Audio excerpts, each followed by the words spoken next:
What do I say? Oh, they really are panicking, aren't they?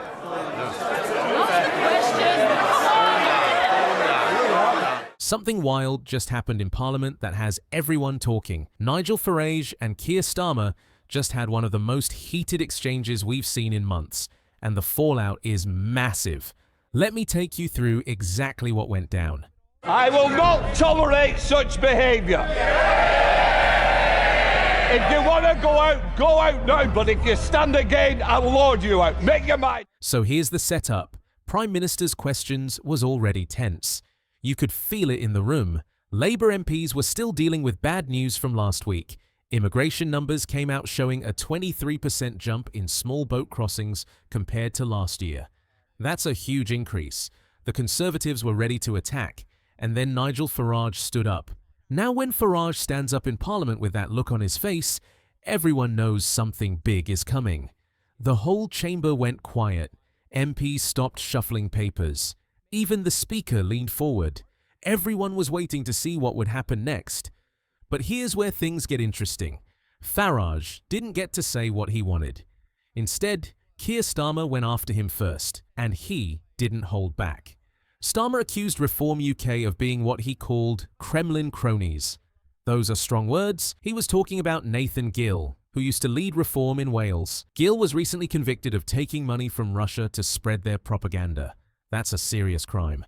And in relation to the deal that we struck on Monday, Mr. Speaker, with Turkey, that is a deal worth £8 billion, 20,000 jobs, 10 years of work in manufacturing with the typhoons. That is only possible because we're a trusted member of NATO, and Reform have been an absolute nightmare on defence because they would not be a trusted member of NATO because they're Putin-friendly. Starmer said this directly in Parliament. Mr. Farage and his deputy worked alongside someone who took money to spread Putin's propaganda. Whatever their denials, they have serious questions to answer about what they knew. He went even further. Starmer said the choice facing Britain was clear: Kremlin cronies sowing division or Labour patriots working for national renewal. That's him basically calling Farage and Reform unpatriotic. In British politics, that's a massive accusation. Now here's the problem.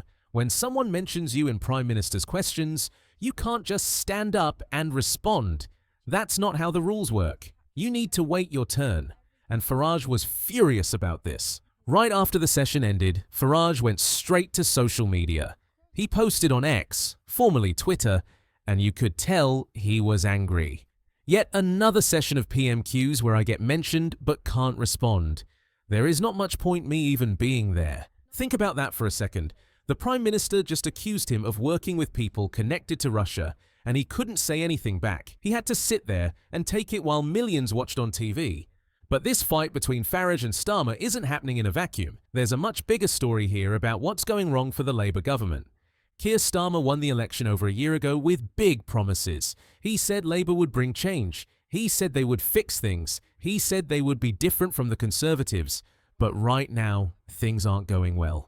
The polls show Nigel Farage and Reform UK are actually doing better than Starmer in some areas. That's shocking considering Labour just won a massive victory. They have a huge majority in Parliament.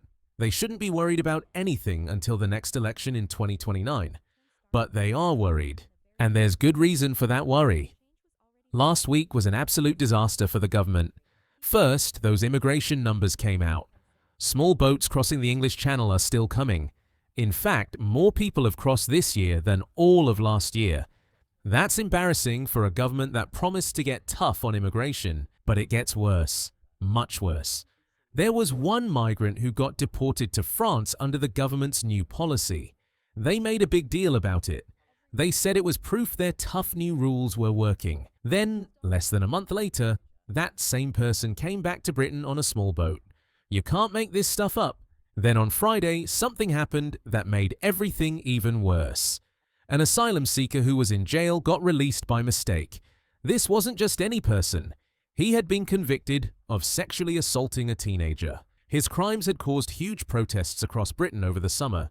Everyone knew who he was. And somehow, the system let him out of prison by accident.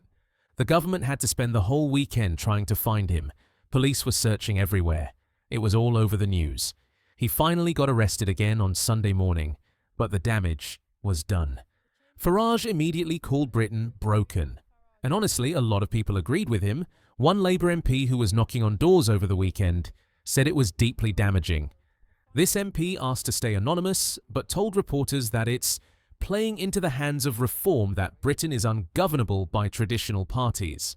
That's a Labour MP saying their own government is making reform look good. That should terrify Starmer. Danny Kruger, who's a Reform MP now, said these mistakes are proof that the British state is totally dysfunctional. He's calling for what he describes as serious surgery on the system. On Tuesday, Kruger is giving a big speech about his plans. He wants to reduce the number of civil servants. He wants to make government officials answer directly to ministers. He wants to close some government buildings. Reform is basically saying the whole system needs to be torn down and rebuilt. Even people inside the Labour government are admitting things are bad. Wes Streeting is the health secretary and one of Starmer's closest allies. On Sunday, he said something really honest. There is a deep disillusionment in this country at the moment, and I would say a growing sense of despair about whether anyone is capable of turning this country around. Read that again. A top government minister is saying people are in despair about whether anyone can fix Britain. That's not good.